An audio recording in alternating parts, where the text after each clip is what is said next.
नमस्कार, news room से breaking news में आप सभी का स्वागत करता हूं, इस्तकबाल करता हूं। दोस्तों 12 बज चुके हैं, 12:03 और हम आपके बीच हैं लेकर ब्रेकिंग न्यूज।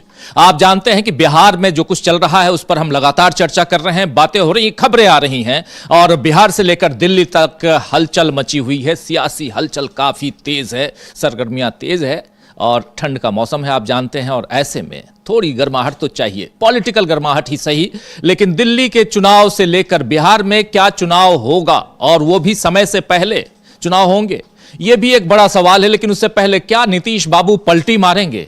क्या नीतीश बाबू जो हैं वो आने वाले समय में एनडीए के साथ ही रहेंगे या वो महागठबंधन में चले आएंगे? महागठबंधन में अगर आते हैं तो क्या होगा? क्या उनकी पार्टी का विलय कांग्रेस के साथ हो जाएगा? ये सारे सवाल चल रहे हैं सियासी गलियारों में और इन सब से पर्दा उठाने की हम कोशिश करेंगे। उसके अलावा ब्रेकिंग न्यूज में बहुत कुछ है। अभी से थोड़ी देर बाद अरविंद केजरीवाल इधर प्रेस कॉन्फ्रेंस करेंगे, कोई बड़ी घोषणा करने वाले हैं और उधर कांग्रेस पार्टी भी एक प्रेस कॉन्फ्रेंस कर चुकी है। दूसरी प्रेस कॉन्फ्रेंस कांग्रेस पार्टी के मीडिया विंग के चेयरपर्सन पवन खेड़ा करने वाले हैं 2 बजे। और इन सब के बीच हलचल जो है वो बीजेपी के अंदर खाने भी है। नरेंद्र मोदी कल चुनावी रैली में कूद पड़े हैं, यानी चुनाव की गतिविधियों को आगे बढ़ाने के लिए वो कूद पड़े हैं। आप जानते हैं कि दिल्ली में उनकी रैलियां थी और कुछ शिलान्यास और कुछ उद्घाटन सब कुछ उन्होंने किया। लेकिन इन सब के बीच केजरीवाल भी परेशान हैं कि आखिर करें तो क्या करें, क्योंकि इस बार दिल्ली में इंडिया गठबंधन चुनाव नहीं लड़ रहा है, बल्कि केजरीवाल की पार्टी आम आदमी पार्टी और कांग्रेस दोनों अलग अलग चुनाव लड़ रहे हैं। इन सब की बात हम करेंगे। पहले दिल्ली नहीं बल्कि पहले बिहार चलते हैं। बिहार में क्या कुछ चल रहा है आपने देखा। 1 तारीख, 2 तारीख बीत गई, 3 तारीख और आज 4 तारीख। लेकिन पिछले 4-5 दिनों या कहें तो 1 सप्ताह से जो गतिविधियां बिहार की बढ़ रही हैं वो बढ़ते हुए आज भी दिखाई दे रही हैं। हमारे साथी, हमारे सहयोगी अविनाश हमारे साथ मौजूद हैं। अविनाश और बताएंगे कि वहां चल क्या रहा है। बिहार की गतिविधियों पर निगाहें जो हैं वो वहां बीपीएससी के स्टूडेंट्स पर भी हैं अविनाश। और सबसे बड़ी चीज की आज बीपीएससी का कुछ एक सेंटर पे एग्जाम्स हो रहे हैं और डिमांड यही है कि तमाम जितने 930 सेंटर हैं सब पे एग्जाम हो, लेकिन वो नहीं करवाया गया। बीपीएससी पे भी आएंगे, लेकिन उससे पहले नीतीश बाबू की जो कहानी है, उनकी जो गाड़ी है कहां तक आगे बढ़ी है। अभी हुकुमदेव नारायण की भी बात आ रही है कि वो उन्होंने भी ट्वीट किया। और हुकुमदेव नारायण कौन है ये आप लोगों को बता दूं। हुकुमदेव नारायण बीजेपी के नेता हैं, सांसद रह चुके हैं, 1 बार नहीं बल्कि 4-4 बार के और चुने हुए नेता। और उसके अलावा वो समझा रहे हैं, बता रहे हैं नीतीश बाबू को, बोल रहे हैं कि आखिर आप 20 साल से कर क्या रहे हैं। 20 साल पहले जो बच्चा पैदा हुआ उसको नहीं पता था कि जंगल राज क्या था, लेकिन आज आप जंगल राज की बात करके वोट बटोरना चाहते हैं। तो क्या बीजेपी के अंदर नीतीश बाबू के खिलाफ पूरी की पूरी पटकथा यानी स्क्रिप्ट लिखी जा चुकी है? ये सब कुछ समझें, लेकिन पहले अविनाश चल क्या रहा है वहां? हाँ, आज बिहार में जो चल रहा है वो लगभग मान के चलिए 20 दिन हो गए हैं। 16 तारीख को जो अमित शाह ने बयान दिया है वो अमित शाह ने एक तरीके से पूरी अपनी स्ट्रेटजी बता दी है कि हम बिहार पर किस तरीके से कब्जा करेंगे।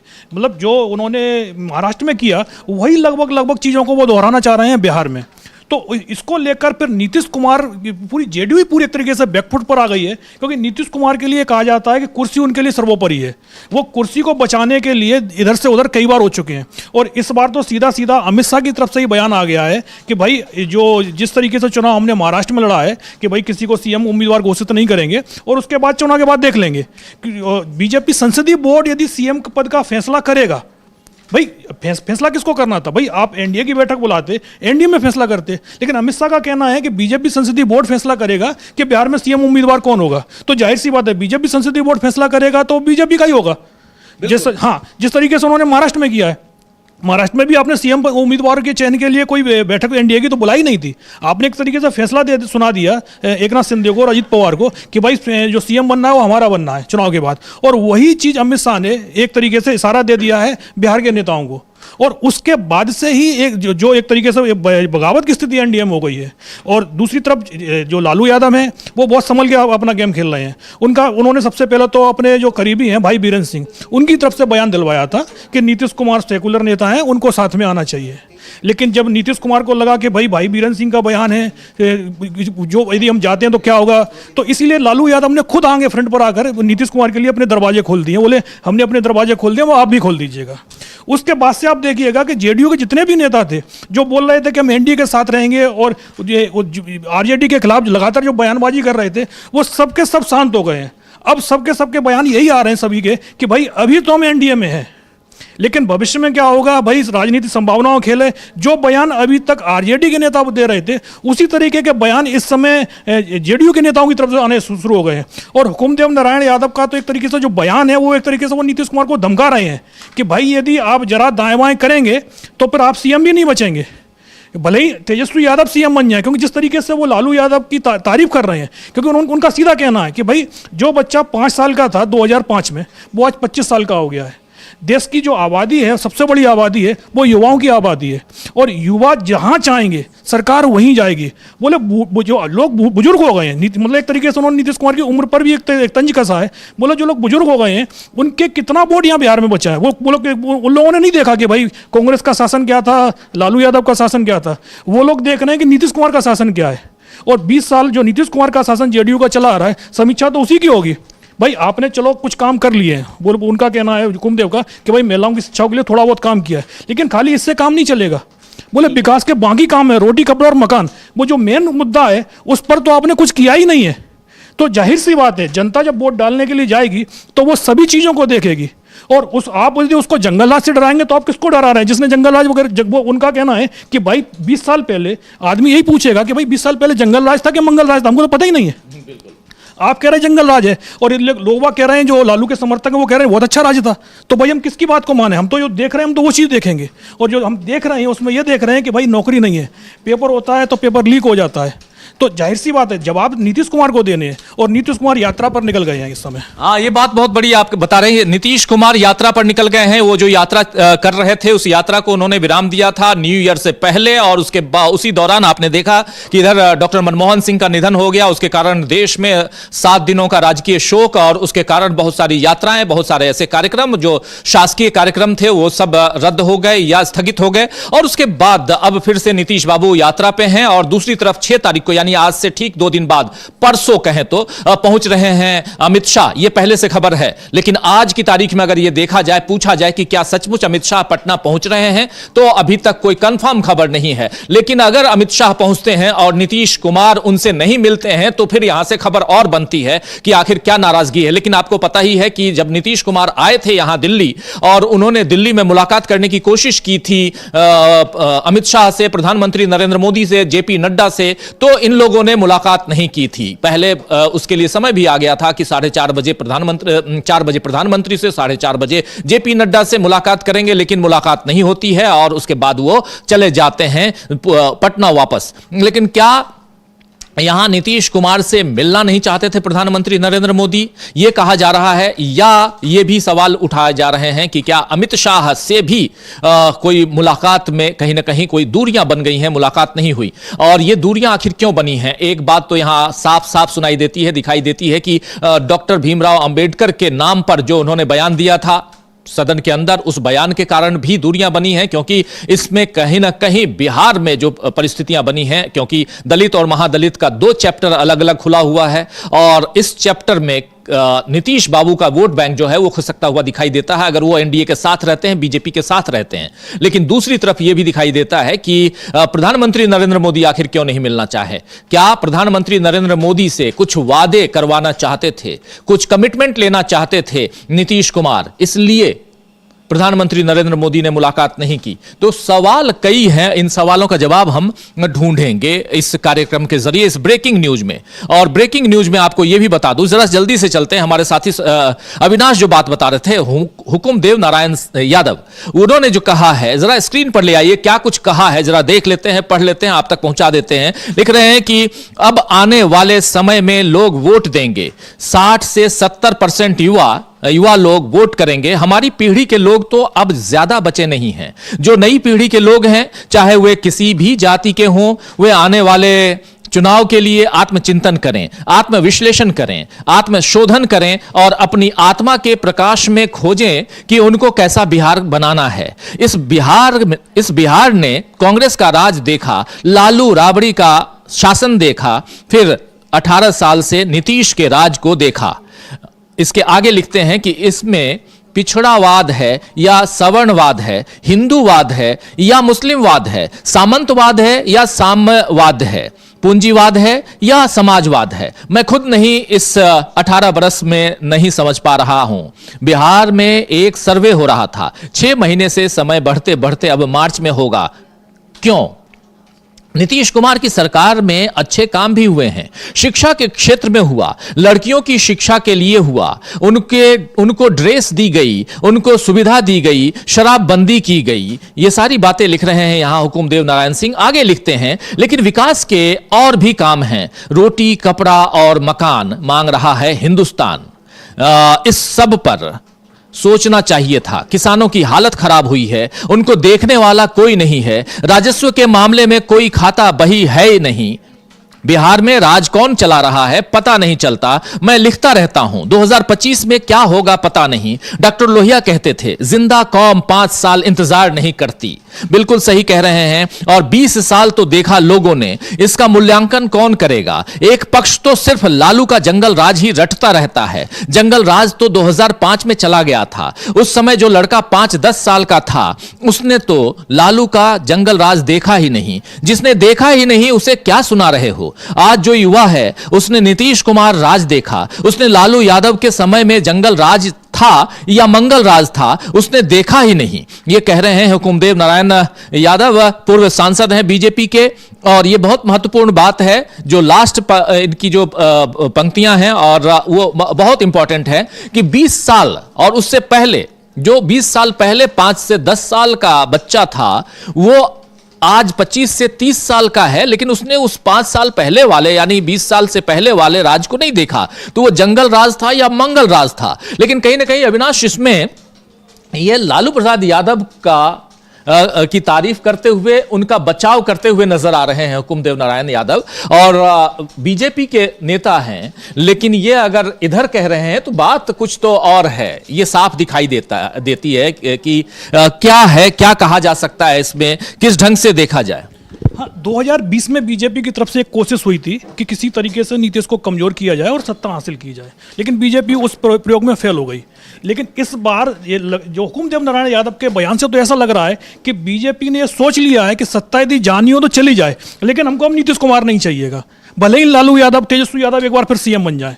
तो उसी तरीके से वो जिस हिसाब से नीतीश कुमार पर हमला कर रहे हैं, वो ऐसा लग रहा है जैसे उनको केंद्र से इशारा मिला हो, तभी इस तरीके से बयान आप दे सकते हैं कि नीतीश कुमार या तो बीजेपी के सामने सरेंडर कर जाएं, नहीं तो फिर उनकी पार्टी को, जो तेजस्वी यादव लगातार बोल रहे हैं कि बीजेपी के साथ आप जाएंगे तो आप खत्म हो जाएंगे।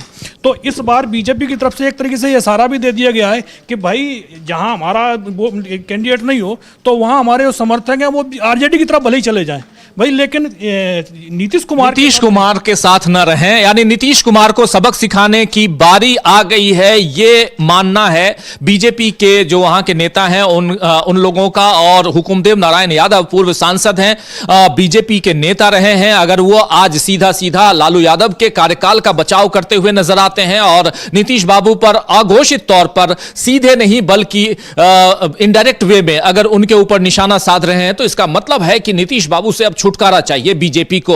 और बीजेपी को लगता है कि जिस प्रकार वो हरियाणा में और महाराष्ट्र में सरकार बना ली, आने वाले समय में उसी ढंग से वो दिल्ली में सरकार बना लेगी और बिहार में भी सरकार उसकी मुट्ठी में होगी।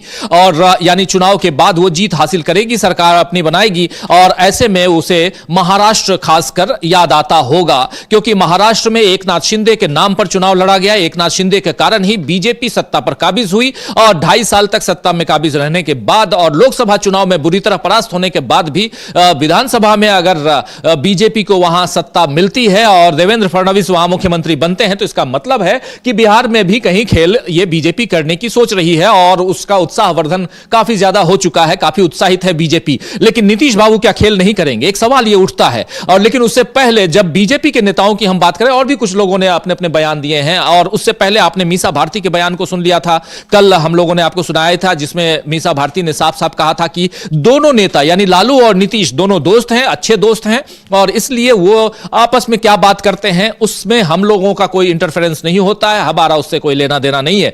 एक बात मीसा भारती ने कही थी। दूसरी तरफ आपने सुन लिया था तेजस्वी यादव ने जो बात कही थी, वो साफ साफ कह रहे थे। पहले उन्होंने कहा था कि कुल्हाड़ी मारने जैसा होगा नीतीश बाबू को अपने खेमे में लाना, यानी महागठबंधन में लाना, लेकिन अब कहते हैं कि वो आप लोगों को ठंडाने के लिए ऐसा कह दिए। नीतीश के बारे में आपने पूछा, लालू प्रसाद यादव ने इसलिए कह दिया कि हां वो आए और काम करें। लेकिन क्या लालू प्रसाद यादव सिर्फ ऐसे ही कह देंगे? यह सवाल, बड़ा सवाल उठता है। क्या लालू प्रसाद यादव अपनी मर्जी से, और वो भी एक इंटरव्यू देकर, सिर्फ ऐसे कह देंगे कि हां वो आए, हमको उनसे कोई तकलीफ नहीं है? या अंदर खाने कुछ बात हुई है? क्या वो तस्वीर, जरा मैं कहूंगा कि उस तस्वीर को जरा स्क्रीन पर ले आइए, जिस तस्वीर में नीतीश कुमार तेजस्वी यादव के कंधे पे हाथ रखे हुए हैं, तेजस्वी यादव हाथ जोड़े हुए हैं, और यह 3 दिन पुरानी तस्वीर है, 2 तारीख की तस्वीर है, जब राज्यपाल महोदय वहां शपथ ले रहे थे। शपथ के बाद, शपथ ग्रहण कार्यक्रम के बाद जब मेल मुलाकात का दौर शुरू होता है, और उसके बाद वो तस्वीर आई। लेकिन क्या अभी तक जो चाचा, ये तस्वीर देखिए, फुल स्क्रीन ले आई इस तस्वीर को, बहुत महत्वपूर्ण है, इस तस्वीर को देखिए, और इसलिए जरूरी है क्योंकि ये एक मुस्कान, आप देखिए अविनाश, ये मुस्कुरा रहे हैं और ये हाथ जोड़े हुए हैं तेजस्वी यादव। इतनी गर्माहट रिश्ते में पहले नहीं थी, इसलिए ये जरूरी है समझना कि क्या यहां सब कुछ समीकरण बदल चुका है, ये जानना जरूरी है। और यहां जब इनसे पूछा जाता है नीतीश कुमार से कि लालू यादव ने आपको अपने खेमे में लेने पर हामी कर दी है, क्या आप जाएंगे? तो ये कुछ बोलते नहीं हैं, हाथ जोड़ लेते हैं। दर्जनों बार, कईयों बार जो नीतीश बाबू बार बार कहते रहे कि मैं उधर चला गया था, अब इधर ही रहूंगा, और वो कह रहे हैं कि कुछ नहीं कह रहे। कह क्या रहे? कुछ नहीं कह रहे हैं, वो चुप हैं, हाथ जोड़ रहे हैं। इसका मतलब है कि मौनम स्वीकार लक्षणम, ये कहा जाए। चुप जो होता है, यानी चुप्पी जो है, वो स्वीकार का कारण है क्या, स्वीकार का लक्षण है क्या, ये भी देखा जाए। लेकिन और भी बहुत सारी बातें आई हैं, आप बता भी रहे थे कार्यक्रम से पहले, क्या क्या और किसने क्या कुछ कहा है। हाँ, जेडीयू के जो एमएलसी हैं गुलाम गौस, उनका भी बयान आया है। उन्होंने ये बोला है कि लालू यादव और नीतीश कुमार में छोटे भाई और बड़े भाई का रिश्ता है, और ये दोनों एक दूसरे की काफ़ी इज्जत करते हैं। दोनों लोग समाजवादी परिवार से भी आते हैं। जरा ये देख लिए, लालू प्रसाद यादव और नीतीश कुमार के बीच बड़े भाई छोटे भाई का रिश्ता है, ये कह रहे गुलाम गौस, एमएलसी हैं जेडीयू की तरफ से, नीतीश बाबू की पार्टी। और आगे लिखते हैं कि दोनों इस रिश्ते को निभा भी रहे हैं। गुलाम गौस ने आगे कहा है कि दोनों ही नेता समाजवादी परिवार से आते हैं। पहले दोनों नेता आंदोलन में साथ काम कर चुके हैं, साथ में सरकार में भी रहे। अब परिस्थिति क्या बनती है यह देखना बाकी है। यानी गुलाम गौस, और यह आप बात बिल्कुल सही कह रहे थे अविनाश, कि अभी से पहले भी जेडीयू के तेवर, जेडीयू के नेताओं के तेवर कुछ और थे। अब जितनी चीजें दोस्तों आप लोगों के बीच हम रख रहे हैं, इससे आप समझ सकते हैं कि अब तेवर कुछ और हैं, अब बातें कुछ और हो रही हैं, अब दौर कुछ और है,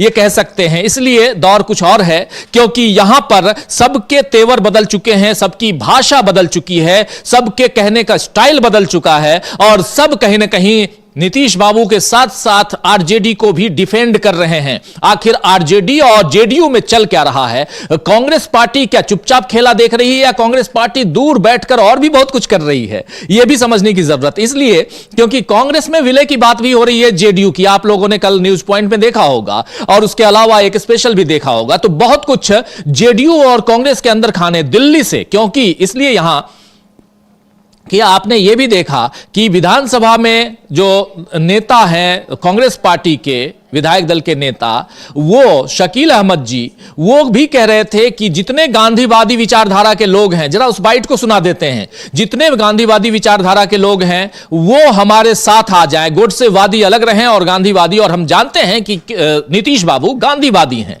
यानी वो भी कह रहे हैं आइए। अब ये सारे तेवर अविनाश बदले हुए हैं, बदले बदले से नजर आते हैं हुजूर, जरा देखिए सुनिए। खुला हुआ है, वापसी करें, नीतीश कुमार गलती कर देते हैं। गांधीवादी जितने भी देश में हैं, गोडसेवादियों से अलग हो जाए तो सब साथ हैं।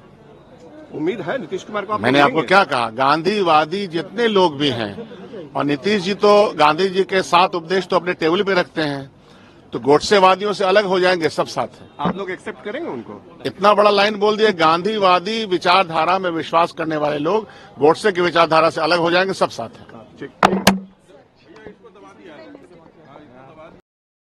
अगर नीतीश कुमार गलती कर देते हैं, गांधीवादी जितने भी देश में हैं, गोडसेवादियों से अलग हो जाए तो सब साथ हैं। उम्मीद है नीतीश कुमार को आप मैंने आपको मिलेंगे? क्या कहा, गांधीवादी जितने लोग भी हैं, और नीतीश जी तो गांधी जी के 7 उपदेश तो अपने टेबल पे रखते हैं, तो गोडसेवादियों से अलग हो जाएंगे, सब साथ हैं। आप लोग एक्सेप्ट करेंगे उनको? इतना बड़ा लाइन बोल दिया, गांधीवादी विचारधारा में विश्वास करने वाले लोग गोडसे की विचारधारा से अलग हो जाएंगे, सब साथ हैं। ठीक।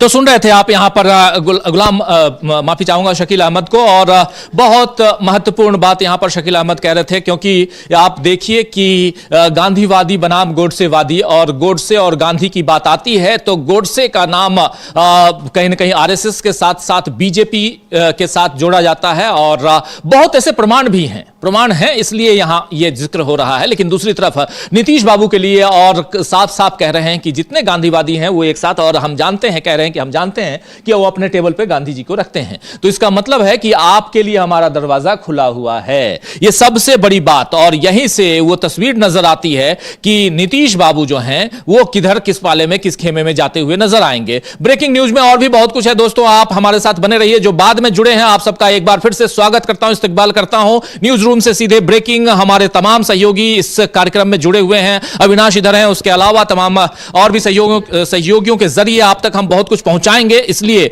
जुड़िए, बने रहिए। और बहुत कुछ इस कार्यक्रम के जरिए हम आप तक पहुंचाने की कोशिश इसलिए करते हैं क्योंकि दिन की शुरुआत होती है, ठंड का मौसम है, ऐसे भी आजकल दिन की शुरुआत लेट ही होती है, लेट रात तक आप जगते हैं, इसलिए लेट उठते भी हैं। कई लोग जल्दी उठते होंगे तो माफी चाहूंगा, उनमें से मैं भी हूं, लेकिन फिर भी बहुत महत्वपूर्ण है कि यह जानना कि आज होने क्या जा रहा है। अभी से थोड़ी देर पहले इधर दिल्ली में एक प्रेस कॉन्फ्रेंस हुई है कांग्रेस पार्टी की, उसके बाद अभी थोड़ी देर बाद उधर अरविंद केजरीवाल की भी प्रेस कॉन्फ्रेंस होगी। फिर आपको बता चुका हूं कि 2 बजे फिर कांग्रेस पार्टी की प्रेस कॉन्फ्रेंस होगी, पवन खेड़ा प्रेस कॉन्फ्रेंस करेंगे। लेकिन उन सबके बीच और भी बहुत कुछ है। कल आपने देखा कि यहां दिल्ली में थोड़ा सा नीतीश बाबू से अलग लेके चलते हैं आप लोगों को, दिल्ली में जो कुछ हुआ वो भी बताते हैं। दिल्ली में कल आप जानते हैं कि प्रधानमंत्री नरेंद्र मोदी ने चुनावी रैली में अपनी शुरुआत कर दी, या चुनावी रैली का आगाज कर दिया, और उसके बाद क्या कुछ हुआ जरा हमारी सहयोगी यहां आंचल मौजूद हैं, ये बताएंगी। आंचल से आप लोग परिचित हैं, बहुत सारे कार्यक्रम लेकर आती हैं। और आंचल, कल क्या कुछ हुआ जरा ये बताइए, और आज क्या कुछ होने जा रहा है? जी, मैं पहले आपको बता दूं राजीव जी कि कल पीएम मोदी ने एक रैली की थी और इस दौरान उन्होंने कई परियोजनाओं का शुभारंभ भी किया था। तो इस दौरान उन्होंने आम आदमी पार्टी पर हमला करते हुए उन्हें आपदा बताया था, आम आदमी पार्टी को आपदा कहा था। तो इस चीज को लेकर जो है आपदा जी, तो आतिशी जो है आपने आपदा में ढकेल दिया कह सकते हैं, ये प्रधानमंत्री कहना चाहते थे। जी बिल्कुल। तो एक तरीके से जो केजरीवाल हैं उन्होंने, और जो सीएम है आतिशी, उन्होंने पलटवार किया पीएम मोदी के इस बयान का। तो जो केजरीवाल है उन्होंने कहा था कि जो बीजेपी है उनके पास अपना मुद्दा नहीं है, उनके पास नेता नहीं है। उन्होंने बोला ट्वीट करके कि आपकी बीजेपी में 3 तरह की आपदा आई हुई है इस वक्त। बीजेपी के पास कोई सीएम चेहरा ही नहीं है, बीजेपी के पास चुनाव लड़ने के लिए कोई मुद्दा ही नहीं है, भाजपा के पास चुनाव के लिए कोई एजेंडा नहीं है। इस तरीके का बयान जो है केजरीवाल ने दिया था। और वहीं बात की जाए आतिशी की, तो आतिशी ने कहा था कि 10 साल से जो देश के प्रधानमंत्री होने के बाद भी कल मोदी ने 3 जो है कॉलेजों का शुभारंभ किया, शिलान्यास किया। अभी तो कॉलेज बनने में वहां पे बहुत टाइम लगेगा, हो सकता है 2-3 साल भी लग जाएं। तो दूसरी तरफ 10 साल में जो केजरीवाल हैं सीएम रहे, उन्होंने 12वीं के बाद दिल्ली के बच्चों की बेहतरीन शिक्षा का इंतजाम किया। तो एक तरीके से उन्होंने तुलना की पीएम मोदी ने कितना काम किया है। और उनका कहना एक तरीके से ये था कि जो पीएम मोदी है वो अचानक से जब जैसे ही चुनाव आते हैं वो एक्टिव हो जाते हैं, एक्टिव मोड में नजर आते हैं और परियोजनाओं का शुभारंभ करते हैं। अब तक जो है पीएम मोदी को याद क्यों नहीं आया कि उन्हें और भी कई परियोजना का शुभारंभ करना है।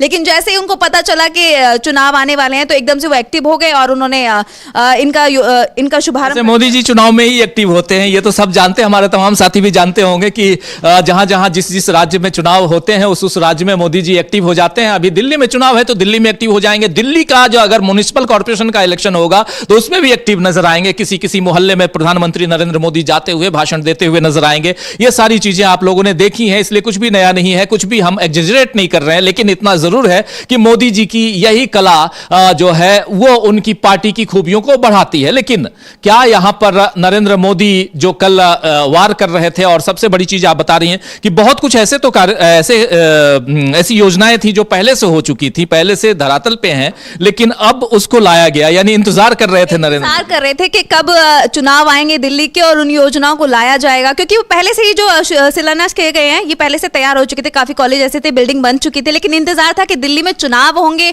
और उस दौरान पीएम मोदी रैली करेंगे, उसका फीता काटेंगे, उसके बाद इस चीज का शुभारंभ किया जाएगा। तो एक तरीके से चुनाव का इंतजार पीएम मोदी कर रहे थे। लेकिन केजरीवाल ने भी पलटवार किया है। उन्होंने क्या कुछ किया है, क्या कुछ कहा है, क्या होने जा रहा है, जरा वो भी बताइए। क्योंकि अरविंद केजरीवाल ने सीधा सीधा पलटवार करते हुए शीश महल की बात भी आई थी। याद कीजिए कि जब प्रधानमंत्री भाषण दे रहे थे तो कह रहे थे कि यहां शीश महल बनाया गया, तो अरविंद केजरीवाल ने कहा कि 27 करोड़ रुपए की बिल्डिंग, शायद 27 या कुछ वो आपने बना ली। प्रधानमंत्री जी का जो 7 रेस कोर्स, अब क्या 7 कल्याण मार्ग है, वहां पे अब रहते हैं।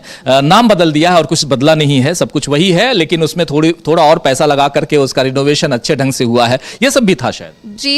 जी राजीव जी सही कह रहे हैं आप। इस तरीके से मतलब पलटवार तो देखो दोनों की तरफ से देखने को मिल रहे हैं। आपकी बात की जाए, जब बीजेपी की बात की जाए, दोनों ही एक दूसरे पर हमलावर है। और आज इस दौरान उन्होंने प्रेस कॉन्फ्रेंस भी की और इस दौरान उन्होंने बड़ा हमला भी बोला है और एक तरीके से एक ऐलान ये भी कर दिया है कि अगर हमारी सरकार आती है, आपने बहुत बड़ा ऐलान करते हुए कहा है कि अगर हमारी सरकार आती है, जो पानी के गलत बिल जो भेजे जा रहे हैं लोगों के पास, वो उनको माफ करेगी और इसका फायदा कहीं ना कहीं आम आदमी पार्टी को चुनाव में देखने को मिल सकता है। और इससे पहले भी कई योजनाएं जो है उन्होंने अरविंद केजरीवाल ने उनका ऐलान किया था और इसका फायदा देखने को मिल ही सकता है चुनाव में। बिल्कुल। और आपको बताऊं कि बीजेपी अभी से थोड़ी देर पहले प्रेस कॉन्फ्रेंस की है और कह रही है कि आपने दिल्ली में आपदा ला दिया है और उसके अलावा आम आदमी पार्टी पर हमला करते हुए बहुत सारी बातें बीजेपी ने कही हैं और दिल्ली वित्तीय घाटे की तरफ बढ़ रहा है, ये सारी बातें वहां आज अभी से थोड़ी देर पहले वाली प्रेस कॉन्फ्रेंस में बीजेपी कर रही थी। यानी आरोप प्रत्यारोप का दौर है और इस दौर में कौन आगे निकलता है, क्योंकि ये तो चुनाव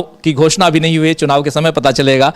लेकिन इंपॉर्टेंट है, बहुत महत्वपूर्ण है कि दिल्ली की जो गतिविधियां हैं वो बढ़ेंगी और हम लोग चर्चा भी आगे बढ़ाएंगे। और साथ साथ अरविंद केजरीवाल कितनी तैयारी के साथ हैं और इधर बीजेपी कितनी तैयारी के साथ है। लेकिन एक बात याद रखिए आंचल, कि अरविंद केजरीवाल और बीजेपी की जब हम चर्चा कर रहे हैं तो कांग्रेस को ना भूलें, क्योंकि कांग्रेस भी बहुत मजबूती के साथ यहां चुनाव लड़ रही है। कल आपने देखा होगा कि कालका जी से, जहां से आतिशी चुनाव लड़ रही है, वहां से को उतारा गया, उनके खिलाफ मैदान में उतारा गया। और एक तरीके से देखा जाए तो बहुत मजबूती के साथ कांग्रेस भी डटी हुई है मैदान में और मतलब त्रिकोणीय मुकाबला देखने को मिल रहा है दिल्ली में। दिल्ली में त्रिकोणीय मुकाबला, लेकिन आगे बाजी कौन मारेगा ये तो आने वाला वक्त ही बताएगा।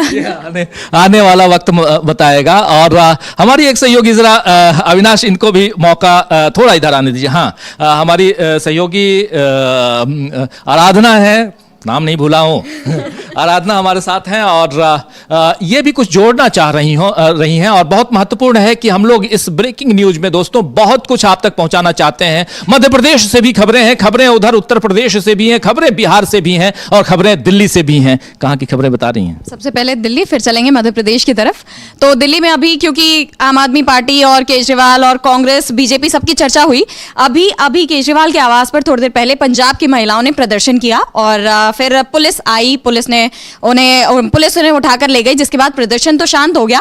लेकिन इस पर अब अरविंद केजरीवाल का बयान भी सामने आया है। महिलाओं का आरोप है कि पंजाब में भी काफी गरीबी है और आम आदमी पार्टी ने वहां भी वादे किए थे कि वो हमें महिलाओं को 1000 रुपए देंगे, लेकिन ऐसा कुछ हुआ नहीं और सरकार झूठ बोल रही है एक तरह से।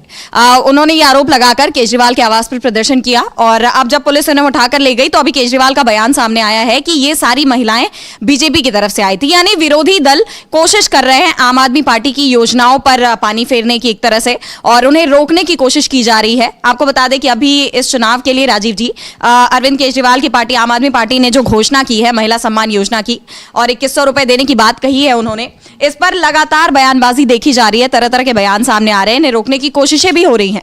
तो ऐसे में अब एक और ये मुद्दा सामने आया है जहां पर यह कहा गया कि विरोधी दल की तरफ से महिलाओं को केजरीवाल के आवास पर भेजा गया प्रदर्शन करने के लिए और यह मुद्दा जबरन उठाया जा रहा है उनकी योजना को रोकने के लिए। उन्होंने साफ तौर पर इसे खारिज कर दिया एक तरह से कि ये महिलाएं मतलब भेजी गई हैं, ये कोई मुद्दा नहीं है, ये मुद्दा बनाया जा रहा है।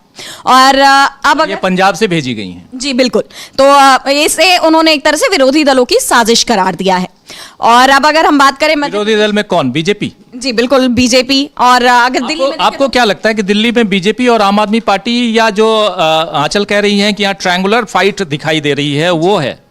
मैं भी यही कहूंगी कि फिलहाल तो त्रिकोणीय मुकाबला है, क्योंकि आम आदमी पार्टी भी जोर शोर से लगी हुई है और क्योंकि फिलहाल सत्ता में वो है इसलिए वो ज्यादा एक्टिव नजर आ रही है, योजनाएं सामने आ रही हैं, सब कुछ आ रही है। लेकिन वहीं हम देखें आज बीजेपी की भी बैठक है, तो एक तरह से तैयारी बीजेपी की तरफ से भी की जा रही है।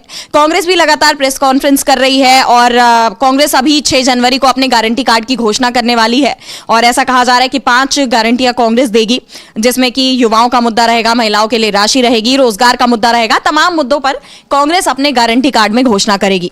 तो ये नहीं कह सकते कि 6 को शायद कर रही है ना? जी 6 जनवरी को गारंटी कार्ड। 3,000 रुपए का वादा, ये भी खबर आ रही है कि कांग्रेस महिलाओं के लिए 3,000 रुपए, क्योंकि आम आदमी पार्टी ने 2,100 और इसने कांग्रेस बीजेपी ने 1,100 अब उससे ज्यादा है 3,000। तो महिलाएं ये देखेंगी कि कहाँ ज्यादा मिल रहा है वहां। और लेकिन वो भी है क्या, जैसे कर्नाटक में इन्होंने महिलाओं के लिए बस में फ्री जाना आना जाना, ये सब भी है, ट्रेवल फ्री।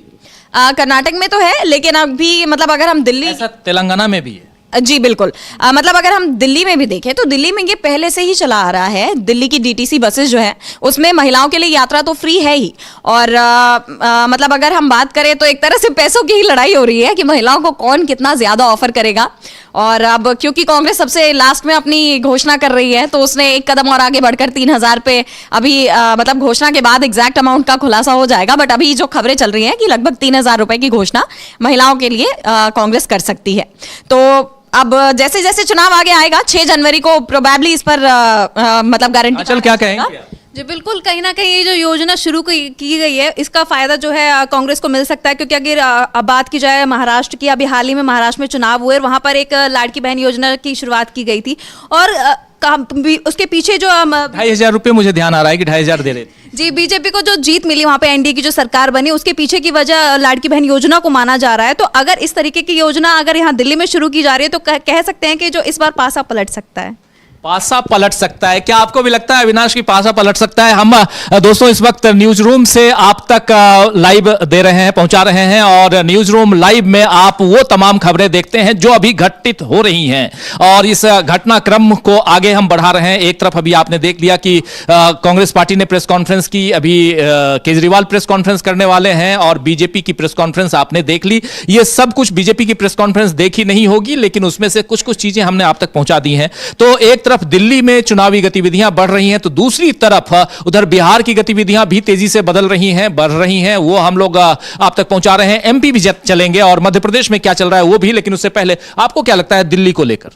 दिल्ली में मुकाबला इस बार काफ़ी कड़ा मुकाबला होना, जिस तरीके से पिछले 2 चुनाव में एक तरीके से केजरीवाल को कोई मुकाबला नहीं मिला और वन साइडेड उन्होंने बहुत बड़ी विक्ट्री हासिल की है। लेकिन इस बार मुकाबला काफ़ी कांटे का माना जा रहा है, क्योंकि इस बार कांग्रेस भी मुकाबले में है और कांग्रेस ने जिस तरीके से उम्मीदवार उतारे हैं मैदान में, उसके बाद कहा जा रहा है कि ये चुनाव में कांग्रेस बहुत बड़ा गेम कर सकती है।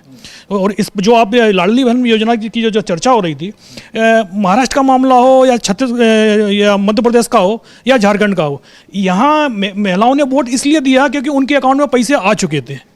लेकिन दिल्ली में बीजेपी ने अभी तक तो कोई घोषणा की नहीं, उनके कुछ नेता जरूर पैसे बांटते हुए पकड़े गए हैं, लेकिन पार्टी ने क्लेम नहीं किया कि हम ये पैसे दे रहे हैं। दूसरा, हमारे साथ इकरार जुड़ गए हैं, दिल्ली कवर करते हैं पूरा, आप लोग देखते होंगे और इनसे बेहतर और कोई नहीं बता सकता। इकरार, एक लाइन में बताइए, सरकार किसकी बनने जा रही है दिल्ली में? देखिए, अभी जो माहौल है, जिस तरीके से देखा जा रहा है, तो आम आदमी पार्टी को एज है। मतलब आम आदमी पार्टी जो है अभी सबसे ऊपर नजर आ रही है। मैं अभी आपको बताऊं, अभी कुछ देर पहले अरविंद केजरीवाल ने एक प्रेस कॉन्फ्रेंस की, उन्होंने एक फिर वादा किया है, मतलब लोगों एक योजना, उन्होंने कहा कि जिन लोगों के बिजली के बिल जो हैं वो गलत आए थे, उन लोगों से उन्होंने साफ तौर पर कहा कि वो ना भरें। ये एक बड़ी बात है कि एक किसी पार्टी के जिनकी सरकार है उनके मुखिया ये कह रहे हैं कि जो आपके बिजली के बिल, माफ़ कीजिए, पानी के बिल जो बढ़े हुए आए हैं वो आप ना भरें। क्योंकि उन्होंने कहा कि जिस दौरान मैं जेल में था, हम पानी फ्री दे रहे हैं, लेकिन जिस दौरान मैं जेल में रहा उस दौरान इन लोगों ने कुछ गड़बड़ करके और लोगों को जो अनाप शनाप पानी के बिल भेजे। तो उन्होंने कहा कि ये भरने की आपको ज़रूरत नहीं है, जब हमारी सरकार बनेगी हम नई योजना लेकर आ रहे हैं, उस योजना के हिसाब से हम आपके वो जो पानी के बिल हैं वो हम कम करेंगे। और इसके साथ साथ मैं आपको बात करूँ कि जो फ्री की जो योजना इनकी बात हो रही है, रेवड़ियों की जो बात हो रही है, अभी आपने कहा कांग्रेस भी करने जा रही है, वहीं एक बड़ी खबर ये है कि बीजेपी भी करने जा रही है। बीजेपी का हालांकि मैनिफेस्टो भी आया नहीं है, लेकिन जो बातें आ रही हैं वो ये आ रही हैं कि बहुत सारी मुफ्त की योजनाएं बीजेपी भी देने जा रही है। और आप इस बात से अंदाजा लगा सकते हैं कि कल भी पीएम मोदी दिल्ली में थे और कल भी 6 तारीख को भी पीएम मोदी दिल्ली में रहेंगे। और पाँच को कल माफ़ कीजिएगा, हाँ 5 को, हाँ रोहिणी में रहेंगे वो। और रोहिणी में जो है ये पॉलिटिकली रैली हालांकि इसको कहा जा रहा है, पहले उन्होंने कुछ सौगातें दी, लेकिन ये पूरी तरीके से एक तरीके से पॉलिटिकल रैली है। आप कल भी अगर एक बात करेंगे, कल की आप रैली की अगर आप बात करेंगे तो पीएम मोदी ने जो अपने बयानों में जो बातें कही उनमें आप देखिए कहीं भी केजरीवाल का जिक्र नहीं किया, उन्होंने आम आदमी पार्टी का जिक्र किया। तो कुछ बीजेपी के कुछ नेता, हमने उनसे बातचीत की, हमने कहा भाई ये क्या है, तो कहा कि कुछ ऐसा ना हो पाए कि केजरीवाल वर्सेस पीएम हो, ताकि कुछ भी बाद में हो तो उसको मैनेज किया जाए। ये जो है ये एक बड़ी बात है कि अभी भी जो बीजेपी जो है वो ये मान के चल रही है कि पीएम मोदी और केजरीवाल का मुकाबला ना हो, ताकि चुनाव के बाद अगर परिणाम दूसरे आते हैं तो उसको किसी तरीके से मैनेज किया जाए। उन्होंने बार बार आम आदमी पार्टी का जिक्र किया, केजरीवाल का बहुत ना के बराबर उन्होंने नाम लिया, तो एक बड़ी बात है। तो इसी से आप नैरेटिव देख सकते हैं। एलजी साहब को तो आतिशी पसंद आती हैं और कह रहे हैं एलजी साहब की आतिशी केजरीवाल से अच्छी हैं, क्योंकि केजरीवाल मुख्यमंत्री के तौर पर उतने आसान और उतने सरल नहीं थे जितनी आतिशी हैं। तो क्या यहाँ अंदर खाने आतिशी को लेकर भी कुछ चल रहा है क्या बीजेपी में? जी बिल्कुल, जैसे कि बीजेपी करती आई है वो एक पॉलिटिकली गेम है कि किसी तरीके से हम इन लोगों में आपस में फूट डालने की एक तरीके से कोशिश करें। इस मामले में हमने अरविंद केजरीवाल ने एक पीसी की थी, उसमें हमने पूछा भी था उनसे, तो उन्होंने ये साफ तौर पर कहा कि ये तो अच्छी बात है, अगर एलजी तारीफ कर रहे हैं तो ये तो सीएम है दिल्ली की, तो तारीफ तो करनी चाहिए थी, जो भी सीएम होगा दिल्ली का उसकी तारीफ करनी चाहिए। यानी अरविंद केजरीवाल एक ऐसा है कि आप उनके तरफ ब्रह्मास्त्र फेंकिए, वो उसको तो एक तुरंत एकदम वापस या तो डिफ्यूज कर देते हैं या वापस आपकी तरफ वो कर देते हैं। तो कुल मिला के जो पंजाब वाली जो अभी मेरी सहयोगी जिक्र कर रही थी कि पंजाब की जो महिलाएं हैं, वो साफ तौर पर अरविंद केजरीवाल ने कहा कि देखिए हम जो पंजाब में कर रहे हैं जितना उतना किसी ने नहीं किया, लेकिन कुछ महिला हैं, कुछ हैं वो विपक्षी पार्टी जानबूझकर चुनाव के दौरान ही क्यों लेकर आए उनको, उनसे पहले लेकर आते। तो ये जो है ये टोटल जो है कुल जो है वो राजनीति चल रही है। लेकिन आज की सबसे बड़ी खबर जो है आम आदमी पार्टी की तरफ से वो है कि पानी के जिन लोगों के भी बढ़े हुए बिल आए हैं उनको नहीं भरने के अरविंद केजरीवाल ने कहा कि अभी ना भरें, क्योंकि हम चुनाव के बाद एक योजना लेकर आ रहे हैं, उसमें आपके सबके बिल जो हैं वो ठीक होंगे। बहुत इंपॉर्टेंट आप जानकारी दे रहे हैं, जरा आपसे ये भी समझूं, और हमारे दोनों सहयोगी यहां पर मौजूद हैं, इन लोगों से भी बात करूंगा। बहुत कुछ खबरें मध्य प्रदेश की खबर भी है, आराधना के पास, उनके पास भी चलेंगे और कुछ बातें अविनाश जी से भी समझेंगे। एक इंपॉर्टेंट बात कि क्या दिल्ली में ट्रायंगुलर फाइट है, त्रिकोणीय मुकाबला है क्या? आज की तारीख में आतिशी के सामने अलका लांबा, फिर उधर अरविंद केजरीवाल के सामने संदीप दीक्षित, ऐसे बड़े बड़े नाम सुनने में आ रहा है कि कन्हैया कुमार को भी कहीं से खड़ा करने की बात हो रही है। यानी कांग्रेस पार्टी ने अपने सारे घोड़े छोड़ दिए हैं, ये माना जाए। और अगर ऐसा है तो फिर क्या ये चुनाव किस दिशा में जाता हुआ दिखाई देता है? जी बिल्कुल, दिल्ली में जो कांग्रेस की जो प्लानिंग है वो बड़े नेताओं की है। इस बार कांग्रेस जो पिछली 2 बार के मुकाबले कांग्रेस जो हल्का चुनाव लड़ रही थी, इस बार पूरी मजबूती से चुनाव लड़ रही है। उन्होंने मनीष सिसोदिया के खिलाफ भी एक मजबूत उम्मीदवार उतारा, फराज सूरी जो कि पूर्व मेयर रहे हैं, स्टैंडिंग कमेटी के चेयरमैन रहे हैं कांग्रेस की तरफ से, बहुत मजबूत नेता है, उनको भी उतारा है। तो जो फाइट है वो कुल मिला के ट्रायंगुलर होने जा रही है। हालांकि आम आदमी पार्टी ये कोशिश कर रही है कि ये ना हो। अरविंद केजरीवाल समय समय पर कहते हैं कि कांग्रेस और बीजेपी का कुछ रिश्तों के बारे में बात करते हैं, लेकिन वहीं जो बीजेपी है वो उसको कहती है कि नहीं ये तो हार रहे हैं, इसलिए जो है कांग्रेस के साथ तो हमारा कभी हो ही नहीं सकता, 36 का आंकड़ा हमारा। तो फाइट जो है वो धीरे धीरे ट्रायंगुलर होती जा रही है, क्योंकि अलका लांबा जो है एक मजबूत नेता है, आम आदमी पार्टी से एमएलए भी रही है, पंजाबी कम्युनिटी से आती है और उस एरिया में पंजाबी काफी हैं। कालका जी में बहुत पंजाबी कम्युनिटी बहुत ज़्यादा है। वहीं अगर अरविंद केजरीवाल की हम बात करें तो वहाँ हालांकि भाजपा ने अभी कोई कैंडिडेट डिक्लेयर नहीं किया, लेकिन सो कॉल्ड एक कैंडिडेट हैं जो कि पैसा बांट रहे हैं 1100 रुपये। जब हमने उनसे कहा कि हालांकि उनको लेकर जो पार्टी लीडरशिप, नाम बता दीजिए।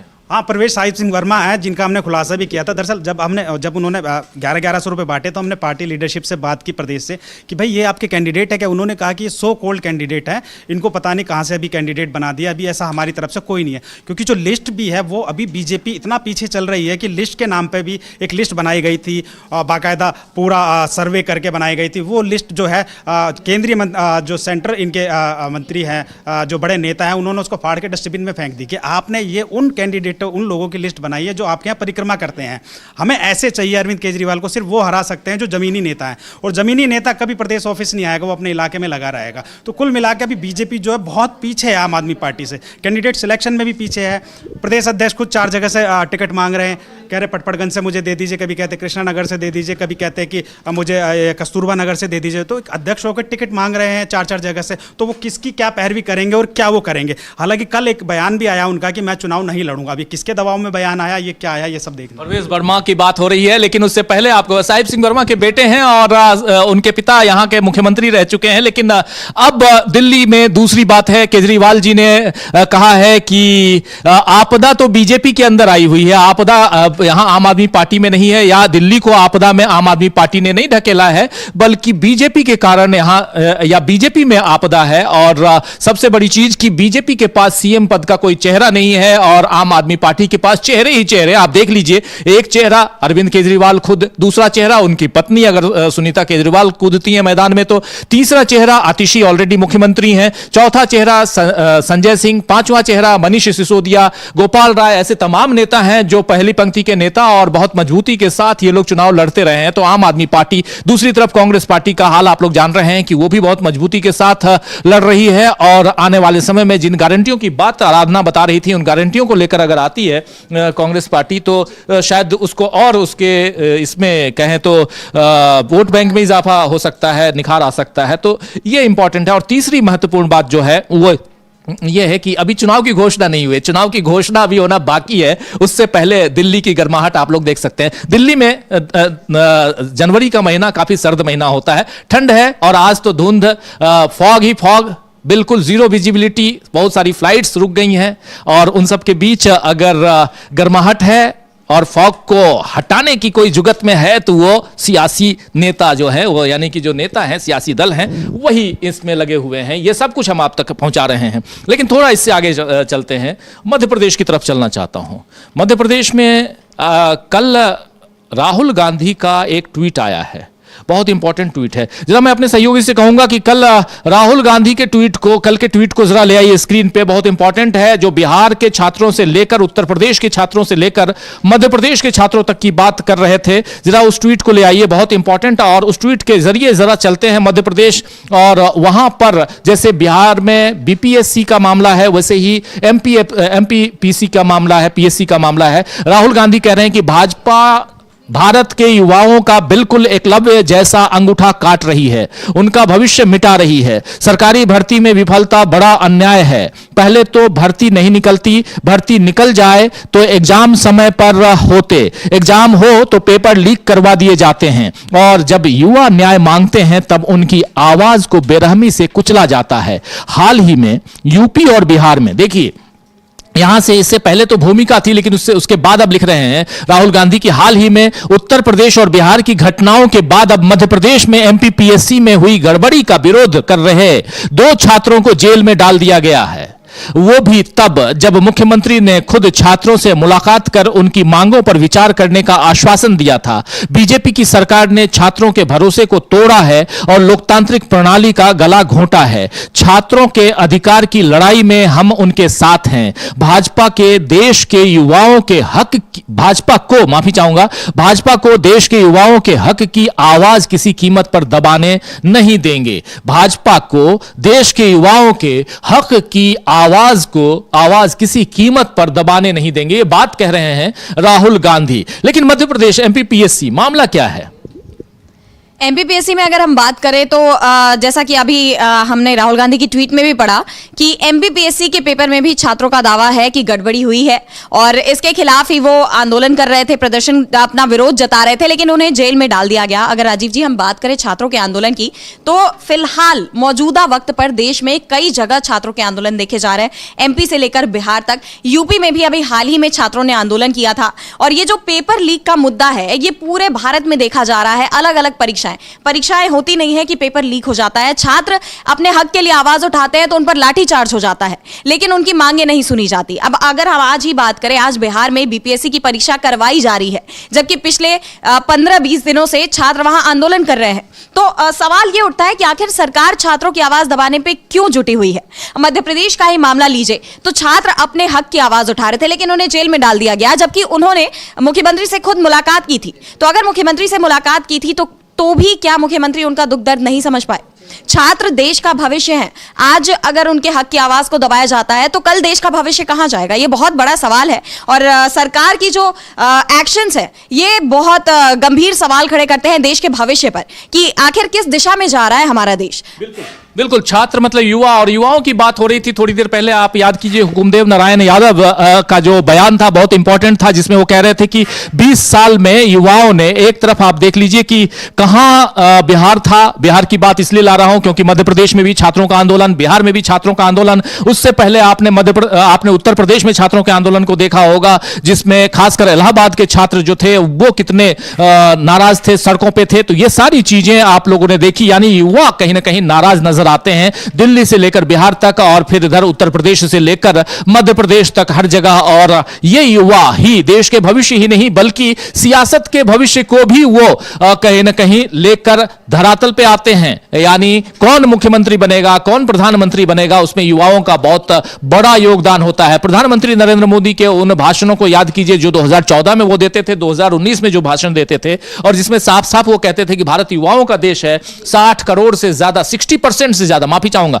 60% से ज्यादा युवा भारत में हैं। ये दुनिया में कहीं नहीं है, और भारत में है 60% से ज्यादा युवा। भारत की आज की आबादी 140 करोड़ अगर है तो आप समझ लीजिए कि लगभग 72-75 करोड़ तो युवा हैं देश में। उससे ज्यादा हैं, 75 नहीं बल्कि 90 करोड़ कह लीजिए, अगर 60% के हिसाब से देखा जाए तो 90 करोड़ युवा।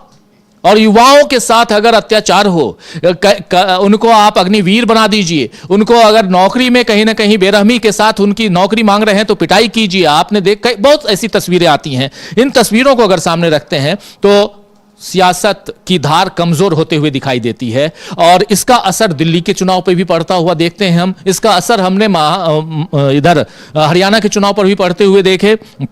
आने वाले समय में जब बिहार का चुनाव होगा उसमें भी असर पड़ते हुए देखेंगे। प्रशांत किशोर उसको लपकने की कोशिश जरूर कर रहे हैं। प्रशांत किशोर के बारे में आप लोग जानते होंगे। प्रशांत किशोर उर्फ पीके, जो मैनेजर हुआ करते थे, पहले नरेंद्र मोदी के चुनाव को मैनेज किया था उन्होंने 2014 में। और एप्को वर्ल्ड वाइड कंपनी, याद अगर ना हो तो याद कर लीजिए, एप्को, APCKO शायद ऐसी था, आईपैक, बाद में एप्को वर्ल्ड वाइड, माफी चाहूंगा, ये एप्को वर्ल्ड वाइड जो है वो फंडिंग कंपनी थी और वो अन्ना आंदोलन की थी। चलिए उसकी बात यहां नहीं छेड़ते, लेकिन जो दूसरी कंपनी बता रहे हैं आप, आईपैक कंपनी उनकी। और आईपैक ने नरेंद्र मोदी के पूरे कैंपेन को उस समय लॉन्च किया था। नरेंद्र मोदी की चाय पे चर्चा काफी पॉपुलर हुई थी। उसके बाद वो बिहार पहुंचे थे, और बिहार में बाहर है नीतीश कुमार है, ये नारा उन्हीं का दिया हुआ था। लेकिन अब उसके बाद फिर वो आते हैं दिल्ली, और हाँ, उससे पहले वो वेस्ट बंगाल जाते हैं और ममता दीदी के साथ भी वो रहते हैं, उनके चुनाव को भी वो, उनके कैंपेन को भी आगे बढ़ाते हैं। और फिर वो तेलंगाना में भी जाते हैं, और उस समय तेलंगाना के जो मुख्यमंत्री थे उनके साथ भी वो उनका काम भी देखते हैं। आंध्र प्रदेश के मुख्यमंत्री जगन का भी काम देखते हैं। तो बहुत कुछ करते हुए, और एक बहुत महत्वपूर्ण बात रही है प्रशांत किशोर की, जब हम बात कर रहे हैं तो वो उन्हीं पार्टियों के साथ जुड़े जिनकी सरकार आने वाली रहती है, और लगता है जैसे कि वो आ रहे हैं, चलो उनके साथ जुड़ जाए। फिलहाल वो लगता है, ऐसी खबरें हैं कि वो दिल्ली में भी अरविंद केजरीवाल से जुड़ रहे हैं इनडायरेक्टली। उनकी जो कंपनी है वो उनके लिए काम कर रही है। ऐसी खबरें हैं कि जो विधायक, जो जितने, बहुत बड़ी ब्रेकिंग खबर आप बता रहे हैं कि प्रशांत किशोर की कंपनी आईपैक दिल्ली में अरविंद केजरीवाल की पार्टी के लिए काम करने जा रही है या कर रही है? जी जी बिल्कुल बिल्कुल, ये ऐसी खबरें हैं कि जितने जो कैंडिडेट्स हैं, उन कैंडिडेट्स से जब हम फील्ड में बात की तो उन सब ने यही कहा कि जो हमारा सारा काम है वो आईपैक देख रहा है, जो प्रशांत किशोर की पार्टी है। तो एक बड़ी बात है, आपने कहा ना कि जो जीतने वाला होता है वहीं जाते हैं, तो ये इससे आप आइडिया लगा सकते हैं कि क्या प्रशांत किशोर जी का क्या आकलन है या किस तरीके से जो है। हालांकि अभी प्रशांत किशोर की चर्चा हम यहाँ क्यों कर रहे हैं, क्यों उनकी बात मैं कर रहा हूं, इसलिए कर रहा हूं, इतनी चर्चा कर ली, लगभग 5-7 मिनट तो प्रशांत किशोर पे दे ही दिया, उतनी जरूरत नहीं थी। आप लोग भी कहेंगे, नहीं तो कमेंट बॉक्स में जरूर लिखेंगे। दोस्तों, इसलिए प्रशांत किशोर की बात कर रहा था क्योंकि प्रशांत किशोर दिल्ली नहीं बल्कि अब बिहार के चुनाव में अपनी पार्टी के साथ वो कूदे हुए हैं और उन्होंने पार्टी बना ली। आपको याद होगा जनसुराज पार्टी उनके पार्टी का नाम है, शायद यही है ना आराधना, जनसुराज। और अब वो चुनाव में कूद रहे हैं और कहा जा रहा है कि वो कहीं ना कहीं बीजेपी का साथ निभाएंगे आने वाले समय में, क्योंकि बीजेपी ने ही तो उन्हें बनाया है, प्रधानमंत्री नरेंद्र मोदी ने बनाया है। तो ये आने वाला वक्त बताएगा। हो सकता है आज प्रशांत किशोर को मेरी बातें अच्छी न लगे, लेकिन आने वाला वक्त यही बताएगा। और आज जब बीपीएससी के छात्र आंदोलित हैं पटना के गर्दनी बाग में, उसके अलावा गांधी मैदान में, और उनके ऊपर लाठियों की बरसात हुई, उसके अलावा उनके ऊपर पानी की बौछारें डाली गई इस सर्द मौसम में, ये सब कुछ अगर हुआ है तो उसमें भी कहीं ना कहीं उनका हाथ बताया जाता है। प्रशांत किशोर उस समय भाग खड़े हुए थे, लेकिन अब फिर दोबारा आए हैं उन लोगों के बीच। कुछ छात्र उसमें बट गए हैं जो प्रशांत किशोर के साथ हैं, कुछ छात्र प्रशांत किशोर के साथ नहीं हैं। यह सब आने वाला वक्त, इसलिए यह चर्चा यहां करना जरूरी है, क्योंकि हम लोग जब बिहार की पॉलिटिक्स की बात करेंगे तो प्रशांत किशोर के रोल की भी बात करेंगे, इसलिए इतना एक फाउंडेशन रखना आज जरूरी था। और इस पे हम आगे चर्चा करेंगे। बिहार जब हम आते हैं, बीपीएससी के छात्रों की बात करते हैं, तो आज बीपीएससी के छात्र एग्जाम भी दे रहे हैं, लेकिन तमाम सेंटर, जिन सेंटरों पर पहले 930 सेंटर, वहां पर नहीं, कुछ सेंटरों पे शायद एक आध सेंटर ही है। सेंटर है पटना का बापू परीक्षा केंद्र, यहाँ पर ही पेपर आधे घंटे की देरी से बटा था, जिसके बाद छात्र बीच परीक्षा से उठकर अपना पेपर लेकर प्रदर्शन पर उतर आए थे कि पेपर लीक हो गया है। और जहां तक देखिए राजीव जी, उनका मुद्दा भी अपनी जगह बहुत सही है। अगर उन्हें आधे घंटे बाद पेपर मिल रहा है, वो भी ऐसे दौर में जब हर तीसरा पेपर लीक हो रहा है, और खासकर बिहार जैसे राज्य में, तो उनका सवाल उठाना बहुत ही लाजमी है। लेकिन देखा यह गया कि जब छात्रों को शांत करवाने की जरूरत थी, अगर आप अपने पक्ष पर सही थे, अगर प्रशासन ये कह रहा है कि पेपर लीक नहीं हुआ, बल्कि देरी इस वजह से हुई क्योंकि क्वेश्चन पेपर जितने चाहिए थे उतने नहीं पहुंचे पूरे, तो उन्हें लाने में देरी हो गई, तो यही बात आपको छात्रों को समझानी थी। लेकिन वहां पर जो डीएम थे चंद्रशेखर, उन्होंने बल्कि छात्रों पर को थप्पड़ मार दिया। और उसके बाद जब छात्रों का ये प्रदर्शन बढ़ता गया, तब सरकार को, नीतीश कुमार को बात करनी चाहिए थी। एनडीए सरकार जो वहां सारा सरकार के ही सिर पर सारी जिम्मेदारी है, लेकिन सरकार का कोई भी प्रतिनिधि छात्रों के पास नहीं गया। लेकिन अगर देखें, लाठीचार्ज हुआ, वाटर कैनन की बौछारें बरसाई गई ताकि छात्र तितर बितर हो जाए। हालांकि वो हार नहीं माने, लेकिन आज भी बहुत ज्यादा तादाद में सुरक्षाकर्मी तैनात किए गए हैं बापू केंद्र के बाहर, और वहां पर छात्रों की परीक्षा ली जा रही है। तो ऐसे में सवाल ये उठता है कि आखिर छात्रों का ये आंदोलन कहां गया, क्यों उन्होंने इतनी ये लाठी डंडे खाए, क्यों उन्होंने इस ठंड में वाटर कैनन की बरसात हुई जो उन पर, क्यों वो ये सब सहे, किस लिए? अगर परीक्षा इस तरह से उनकी मांगों को नजरअंदाज करके करवा ही दी गई, तो आखिरकार ये आंदोलन किस काम का रहा उनका? बिल्कुल, ये बड़ा सवाल है आराधना की, ये आंदोलन आखिर किस काम का? छात्रों की बात नहीं सुनी जा रही है, थप्पड़ मारे जा रहे हैं, लेकिन और उनके ऊपर लाठियों की बरसात होती है, पानी की बौछारें इस ठंड सर्द मौसम में, और इन सबको झेलकर छात्र सड़कों पे हैं अपने भविष्य के लिए कि एक एग्जाम उसको ढंग से करवा लीजिए। आखिर एग्जाम को ढंग से दोबारा आप करवा ही रहे थे तो सारे सेंटर्स पे करवा लेते, छात्रों का जो है वो भविष्य कहीं ना कहीं थोड़ा सुरक्षित होता। जो पढ़े लिखे हैं वही होगा, जो नहीं पढ़ेंगे उनके लिए कोई बात नहीं है। तो ये सारी चीजें, बीपीएससी एक बड़ा एग्जाम होता है, बिहार पब्लिक सर्विस कमीशन आप जानते हैं, ऐसे हर राज्य में होते हैं। एमपीपीएससी की बात अभी हम थोड़ी देर पहले कर ही रहे थे, और वैसे ही यूपीपीएससी की भी बात आई थी बीच में। और लगातार हमारे कई साथी लिखते हैं, कहते हैं कमेंट बॉक्स के जरिए कि आप लोग बीपीएससी की बात क्यों नहीं करते हैं, या यूपीपीएससी की बात या एमपीपीएससी की बात क्यों नहीं करते। इसलिए यहां पर इस ब्रेकिंग में यह खबर लाना जरूरी था दोस्तों, क्योंकि न्यूज पॉइंट और ऐसे दूसरे कार्यक्रमों में कुछ मुद्दे बिल्कुल फिक्स्ड होते हैं, उन मुद्दों के आधार पर ही हम बात करते हैं। और ये एक ओपन मंच है जहां हर तरह की खबरें आती हैं, इसलिए न्यूज रूम से इस खबर को, इस प्रोग्राम को यानी ब्रेकिंग न्यूज को हम लेकर आते हैं और आप लोग काफी सराहते भी हैं इस कार्यक्रम को। हमारे दो सहयोगी यहां बने हुए हैं, आराधना जी बनी हुई हैं और साथ में इकरार जी बने हुए हैं। और थोड़ी देर पहले आपने आंचल और अविनाश जी को भी सुना देखा था और बहुत कुछ हम आप तक लगातार लाते हैं। समीर जी आज छुट्टी पे हैं, इसलिए मैं उनकी ड्यूटी निभा रहा हूं। आप जानते ही हैं कि समीर जी इस कार्यक्रम को करते हैं और आज आप समीर जी को भी मिस कर रहे होंगे और मिस कर रहे होंगे आप अमलेंदु उपाध्याय जी को भी। आज दोनों छुट्टी पे हैं हमारे इसलिए हम आज इस ड्यूटी को निभा रहे हैं। चलिए, लेकिन बहुत महत्वपूर्ण है कि खबरें आप तक हम पहुंचाएं और बिहार में आखिर क्या होने जा रहा है, बड़ा सवाल है। इस सवाल का इंतजार कीजिए, बहुत जल्दी इसका जवाब मिलेगा। और सबसे बड़ी बात यहां पर कि बिहार में जो कुछ अभी चल रहा है, भले लोग कुछ भी कहें, शांति नहीं है। इसके बाद अब बहुत जल्द वहां बिहार में राहुल गांधी की एंट्री होने जा रही है। राहुल गांधी 18 तारीख को बिहार में संविधान सम्मान सम्मेलन करने जा रहे हैं। आखिर बिहार क्यों पहुंच रहे हैं राहुल गांधी? संविधान सम्मान सम्मेलन इस वक्त बिहार में करने की क्या जरूरत है? उससे पहले अगर अमित शाह पहुंचते हैं तो उसके क्या मायने हैं? बहुत सारे सवाल हैं, उन सवालों का जवाब हम खोजेंगे, ढूंढेंगे। तो ये सब कुछ और इसके अलावा यहां दिल्ली में जो चल रहा है उस पर निगाहें तो टिकी रहेंगी ही। और अब इधर अमित शाह ने भी अरविंद केजरीवाल पर निशाना साधा है। अमित शाह ने अरविंद केजरीवाल पर निशाना साधा है और साफ साफ कह रहे हैं कि अरविंद केजरीवाल ने शीश महल बनाया। ये आखिर शीश महल है क्या? मैं आज तक देखा नहीं हूं, जरा बताइए, आप तो देखे होंगे। सर दरअसल कुछ दिन पहले जो है वो बीजेपी ने एक वीडियो जारी किया था। उस वीडियो के अंदर दिखाया गया था कि किस तरीके से टॉयलेट्स हैं, पर्दे हैं, कई तरीके, तमाम तरीके के आरोप लगाए गए कि 20 लाख की जो है वो शीट है, कमोड है, सोने का टॉयलेट है, तमाम तरीके के जो राजनीतिक आरोप है वो लगाए गए। कल प्रधानमंत्री ने भी इसका जिक्र किया कि मैं भी शीश महल बनवा सकता था, लेकिन मैंने नहीं बनवाया, मैं जनता की बात करता हूं। तो जनता की बात तो सभी करते हैं, लेकिन अरविंद केजरीवाल जो कि एक मुख्यमंत्री थे, उन्होंने साफ तौर पर कहा कि अगर मुझे इसका लालच होता कि मेरे शीश महल है या जो कुछ भी है, तो वो तो मैंने जो सरकारी विभाग है उसकी परमिशन से सारी चीज़ें मैंने अपने हिसाब से वो की है। इसमें जो ज़बरदस्ती का जो आकलन लगाया जा रहा है कि टॉयलेट सोने का है वो है, तो उन्होंने तमाम तरीके को इसको मजाकिया लहजे में कई बार उन्होंने कहा कि ठीक है, आपको शीश महल है तो उसमें जो चीज़ें आप ले जाके बेचिए, उसको आपको फायदा होगा उससे। तो ये जो आरोप है, ये शीश महल का आरोप है, ये एक पॉलिटिकल एक तरीके से आरोप है।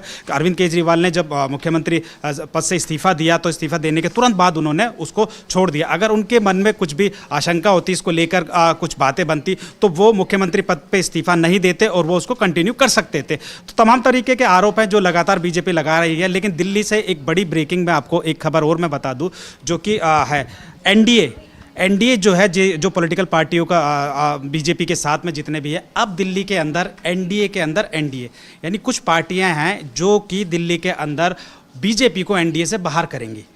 यानी वो पॉलिटिकल पार्टी हैं जो बीजेपी के बिना चुनाव दिल्ली में एनडीए बना के वो चुनाव लड़ने जा रही है बीजेपी के खिलाफ। इसकी शुरुआत हो चुकी है। एनसीपी जो कि महाराष्ट्र में मुख्य इनका सहयोगी दल है, उन्होंने अपने कैंडिडेटों का ऐलान कर दिया है 11। उसके साथ साथ उनके साथ साथ जो शिवसेना है वो भी इस बात की तैयारी कर रही है। जब उन्होंने कैंडिडेट डिक्लेयर किया तो इन लोगों के सोर्स से जो खबर लगी है वो है कि ये पार्टियां एकनाथ शिंदे गुट, हाँ एकनाथ शिंदे गुट, जो शिवसेना वाले एकनाथ शिंदे गुट है वो, और जीतन राम मांझी वाले हम, और जेडीयू, इन सभी नेताओं की टेलीफोनिक फिलहाल बातचीत हुई है कि क्यों ना हम बीजेपी जो कि दिल्ली में हमें भाव नहीं दे रही है, जबकि बीजेपी खुद यहाँ 32 से 33 सीटों पर कमजोर है। बीजेपी आज तक 27 साल से सत्ता से बाहर है, तो वो ये कैसे कह सकती है कि हम मजबूत नहीं है। पूर्वांचली वोटर है जो जेडीयू हो गई या हम हो गई, जीतन राम मांझी की पार्टी है, जो वो कह रही है कि यहाँ पूर्वांचली वोटर भरमार है। खुद अरविंद केजरीवाल कहते हैं, खुद बीजेपी कहती है, तो हमारी पार्टी को कैसे ये लोग नेग्लेक्ट कर सकते हैं, कोई बातचीत नहीं कर सकते। तो जो आने वाले दिनों में ये बड़ी खबर है आपको कि दिल्ली में जो है एनडीए वो बीजेपी को बाहर करेगी। यानी बहुत बड़ी खबर, और इतने लेट आप दे रहे हैं, बता रहे हैं। बहुत महत्वपूर्ण है कि अब हालांकि 1 बजने को है, उससे पहले ये ब्रेकिंग न्यूज बता रहे हैं इकरार की एनसीपी जो अजित पवार गुट है उसने 11 कैंडिडेट ऑलरेडी डिक्लेयर कर दिए हैं और वो बीजेपी के सामने अपने कैंडिडेट्स को डिक्लेयर कर रही है। तो एनसीपी है, शिवसेना, शिंदे गुट है, उसके कैंडिडेट्स आएंगे। जीतन राम मांझी की बात बता रही है आराधना, वो अपने कैंडिडेट्स को यहां लेके आ रहे हैं। और भी ऐसे छोटे कई दल हैं जो एनडीए के साथ हैं। जेडीयू जो है वो बीजेपी के साथ चुनाव लड़ता आया है, उसको सीट हमेशा मिलती रही है। वही चिराग पासवान की जो एलजेपी है वो, ये तमाम जो पार्टियां हैं ये बीजेपी से कई दिनों से संपर्क में है कि हमें जो सीट्स हैं वो एनडीए, क्योंकि दिल्ली के अंदर अगर अरविंद केजरीवाल को हराना तो एनडीए चाहिए, ना कि बीजेपी, क्योंकि 26 साल से आप लोग बाहर हैं। आप ये कैसे कह सकते हैं कि आप लोग मजबूत हैं, आप लोग बाहर हैं, हम भी हैं। तो एनडीए अगर मिलकर चुनाव लड़ता है, ये जो हमने एक्सक्लूसिव बातचीत भी की थी एनसीपी के जो बृजमोहन श्रीवास्तव जी से, उन्होंने भी इस बात को कहा कि भाई 32 सीटें ऐसी है जहां आप लोग कमजोर है, तो आप कैसे एनडीए को जो है वो खारिज कर सकते हैं, कैसे बाकी पार्टियों को आप खारिज कर सकते हैं। तो जो एक ये बड़ी बात है वो इन पार्टियों की जो लामबंदी है वो चल रही है, मीटिंग का दौर भी शुरू होने वाला है, और ये सभी या तो इसको पॉलिटिकल प्रेशर कह सकते हैं या तो हमने जब नेताओं से बातचीत की कि भाई ये क्या सुगबुगाहट है कि आप एनडीए जो मुख्य जिसमें बीजेपी है, आप उसी को बाहर करके आप कैसे चुनाव लड़ेंगे। उन्होंने कहा एनडीए जो है वो बीजेपी की मोहताज नहीं है। ये बड़ी खबर है, ये बड़ी बात है कि एनडीए जो है बीजेपी की मोहताज नहीं है। हम सारी पार्टियां मिलकर भी जो है किसी भी राज्य में सत्ता बना सकते हैं या सत्ता को उखाड़ के फेंक सकते हैं।